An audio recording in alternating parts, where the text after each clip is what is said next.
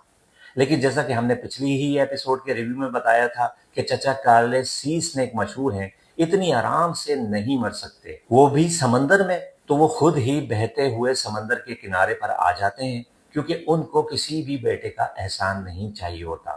تھوڑا اکھڑ ہیں، لیکن آپ دیکھیں کہ اتنا بھاری بھرکم آرمڈ سوٹ پہن کر چچا 70 سال کی عمر میں سمندر میں ڈوبے پھر بھی بچ کر نکل آئے، کیونکہ وہ تو سی سنیک ہیں، یا پھر شاید قدرت نے ان سے کوئی بڑا کام لینا تھا، انہیں اپنے گناہوں کا کفارہ بھی تو ادا کرنا تھا۔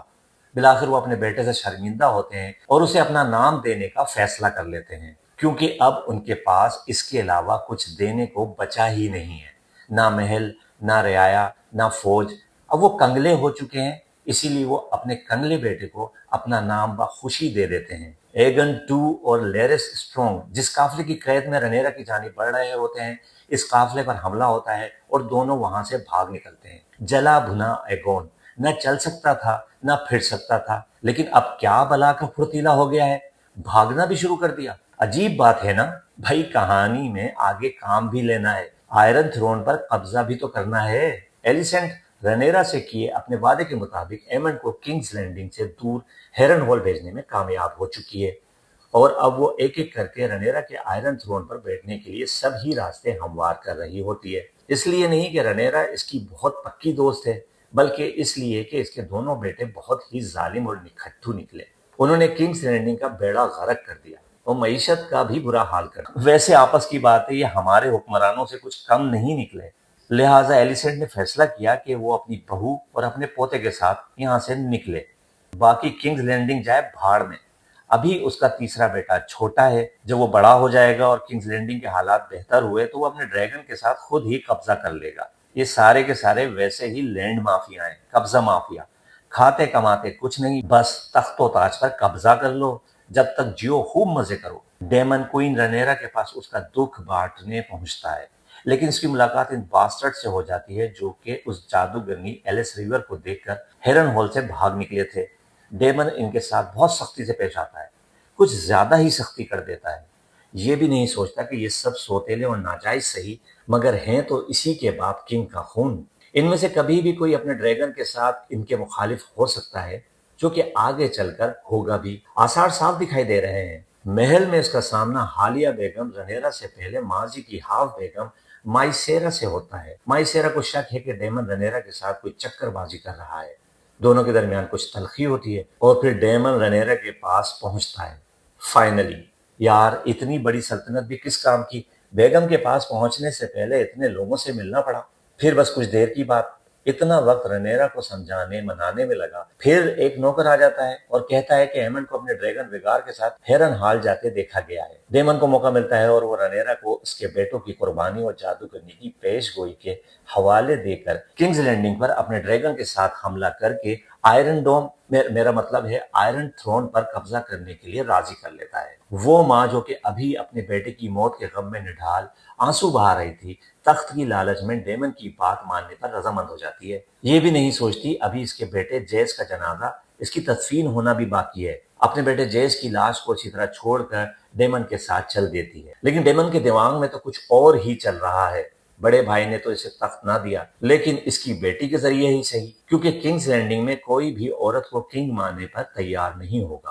عورت تو کوئن ہوتی ہے اور تخت تو کنگ کا ہوتا ہے، ورنہ ایلیسنٹ کے سر پر تاج نہ ہوتا، وہ کیوں اپنے ناکارہ بیٹے کو تاج پہنانے کے لیے اتنے پاپڑ بیلتی۔ بہرحال دونوں کنگز لینڈنگ نکلتے ہیں، میدان خالی ہے، محل میں کوئی نہیں اور 5 بڑے بڑے آگ اگلنے والے ڈریگنز کے سامنے کہاں کی فوج پنگا لے گی، جبکہ ان کی کوئن بھی ان سے ہتھیار ڈالنے کا کہہ کر فرار ہو گئی ہے۔ ڈیمن اور رنیرا بچے کچھ سپاہی جو ان کے سامنے آتے ہیں ان کو مارتے ہوئے آئرن تھرون تک پہنچ جاتے ہیں۔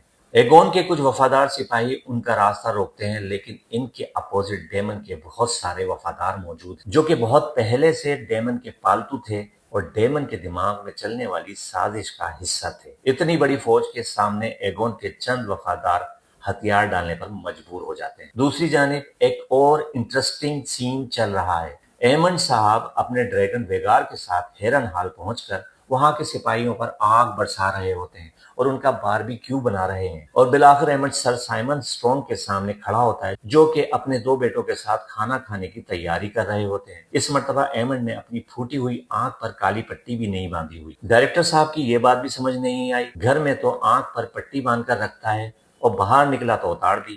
شاید گیٹ اپ آرٹسٹ نے زور دیا ہو کہ میرا کام تو نظر ہی نہیں آ رہا، صحیح ہے تو اسی لیے پٹی اتار دی۔ ایمنڈ بڑی بہرحمی سے سر سائمن اور ان کے بیٹوں کا قتل کرتا ہے۔ ایک لڑکا تھوڑی سی ہمت کر کے خنجر لے کر ایمنڈ کی جانب بڑھتا ہے تو وہ فٹ بال کی طرح اس کا سر ہی اڑا دیتا ہے، اصل میں اسپیشل افیکٹ، ورنہ سر اور فٹ بال میں کافی فرق ہوتا ہے۔ اور پھر آتی ہے جادوگرنی ایلس ریور۔ ڈیمن چلا گیا تو کیا، ایمنڈ تو ہے، یہ تو ینگ بھی ہے اور اس کا اتنا بڑا بلکہ سب سے زیادہ آگ اگلنے والا ڈریگن ویگار بھی ہے۔ اب تو اس سے شادی اور ہیرن ہال میرا۔ ایمنڈ جادوگرنی کی طرف بڑھنے کی کوشش کرتا ہے لیکن ہل بھی نہیں پاتا۔ پہلے تو لگا جادوگرنی نے کوئی جادو کیا ہے، لیکن پھر پتہ چلتا ہے کہ چچا سر سائمن کے بیٹے نے کام کر دیا۔ اس کا خنجر ایمنڈ کو لگتا ہے اور وہ بری طرح زخمی ہو چکا ہوتا ہے اور مدد کے لیے پکارتے ہوئے جادوگرنی کے سامنے گر جاتا ہے، لیکن جادوگرنی ہے تو وہ مرے گا بالکل نہیں۔ اس ایپیسوڈ کا سب سے آخری سین محل کے دربار میں لوگوں کا رش لگا ہوا ہے۔ تھوڑی ہی دیر میں اچانک اس کے سامنے ایک ایسے کردار کو پیش کیا جاتا ہے جس سے وہ سخت نفرت کرتی ہے، سر اوٹو، ایلیسنڈ کا باپ جو کہ اس ساری تباہی کا ذمہ دار ہے، جس کی وجہ سے رنیرا کنگز لینڈنگ کی کوئین بننے سے محروم رہی۔ رنیرا اسے اس طرح قیدی دیکھ کر دنگ رہ جاتی ہے، لیکن اب رنیرا کو کچھ ایسا کرنا ہوتا ہے جس سے وہ ثابت کر سکے کہ وہ آئرن تھرون کی صحیح حقدار ہے، مطلب اسے ظالم بننا ہوگا اور کئی لوگوں کا سر بھی کاٹنا ہوگا۔ ایمنڈ اسے اکساتا ہے کہ تم ایلیسنڈ کے باپ سر اوٹو کا سر قلم کرو گی۔ رنیرا کہتی ہے کہ ایلیسنڈ نے اپنے سارے وعدے پورے کیے اور اب کنگز لینڈنگ پر میرا قبضہ ہے، لیکن ایمنڈ بڑی مکاری اور چالاکی سے اسے رضامند کر لیتا ہے۔ رنیرا گھبراتی ہے لیکن ایمنڈ اسے تلوار دے کر کہتا ہے تمہیں ثابت کرنا ہوگا کہ تم ہی آئرن تھرون کی حقدار ہو اور اس کے لیے اس سے بہتر موقع نہیں۔ رنیرا کے ہاتھ کپ کپا رہے ہوتے ہیں، پھر وہ ہمت کر کے فیصلہ لیتی ہے اور کانپتے ہوئے ہاتھوں سے سر اوٹو کی گردن پر وار کرتی ہے۔ وار صحیح نہیں جاتا اور سر اوٹو کی گردن پر زخم آتا ہے۔ اگلے ہی لمحے رنیرا دوسرا وار کرتی ہے لیکن اس مرتبہ کافی مہارت اور طاقت کے ساتھ، اور سر اوٹو کی گردن تن سے جدا کر دیتی ہے۔ وہ اپنے اس کام سے بالکل ناخوش ہے کہ اس نے اپنی دوست ایلیسنڈ جس نے اپنا ہر وعدہ پورا کیا، اس کے باپ کی گردن اڑا کر اس نے غلط کیا۔ ریمنڈ رنیرا سے کہتا ہے کہ جاؤ تخت پر بیٹھو اور اپنی زندگی کی سب سے بڑی خواہش پوری کر لو۔ رنیرا جس کی حالت کافی عجیب دکھ رہی ہے، بیٹے کی موت کے سین سے اس کو کچھ الگ ہی انداز میں دکھایا گیا۔ اس کے شولڈر جھکے ہوئے ہیں اور وہ تھکی تھکی سی دکھائی دے رہی ہے۔ پھر وہ تخت یعنی آئرن تھرون پر جا کر بیٹھتی ہے، بالکل بے یقینی کی کیفیت میں، اور بالکل اپنے بوڑھے باپ کی طرح لگ رہی ہے، جیسے کہ اب اس میں کچھ کرنے کی ہمت ہی نہیں۔ پھر اگلے ہی لمحے وہ ہوتا ہے جو رنیرا اور تمام ویورز کے ہوش اڑا دیتا ہے۔ سپاہیوں کے رش میں 2 خواتین کو رنیرا کے سامنے لایا جاتا ہے۔ رنیرا ہکا بکا رہ جاتی ہے۔ یہ ایلیسنٹ اور اس کی بہو ہیں جو کہ منہ چھپا کر محل سے بھاگی تھیں۔ سپاہی ان دونوں کو پکڑ کر ان کے سامنے بڑے ڈرامائی انداز میں پیش کر دیتے ہیں۔ اب رنیرا کے سامنے ایک طرف تو اس کی دوست ایلیسنٹ ہے اور دوسری جانب ایلیسنٹ کے باپ سر اوٹو کا سر زمین پر پڑا ہے، اور یہاں پر ہوتا ہے house of the dragon season 3 کے ایپیسوڈ 2 کا اینڈ۔ اب آگے کیا ہوگا؟ کیا اس واقعے کے بعد ایلیسنٹ اور رنیرا کے درمیان دوستی دشمنی میں بدل جائے گی؟ کیا ایلس ایور جادوگرنی ایمنڈ کو مرنے سے بچا لے گی؟ کیا ڈیمن اپنے ناکام عزائم میں کامیاب ہو جائے گا؟ یہ تو آپ کو house of the dragon season 3 کے اگلے ایپیسوڈ میں ہی دیکھنے کو ملے گا۔ اور اگر آپ اس کی سٹوری مزیدار ریویو کے ساتھ اردو میں دیکھنا چاہتے ہیں تو یہ تو صرف آپ کو الگ ٹی وی کی اگلی ویڈیو میں ہی ملے گا۔ ویورز، اگر آپ کو ہماری یہ ویڈیو پسند آئی ہے تو لائک کرنا اور کمنٹس کرنا بالکل نہ بھولیں۔ الگ ٹی وی کو سبسکرائب کریں اور اپنے ان دوستوں اور جاننے والوں سے ضرور شیئر کریں جو کہ ہاؤس آف دی ڈریگن میں دلچسپی رکھتے ہیں۔ اپنا بہت سارا خیال رکھیں۔ Good bye.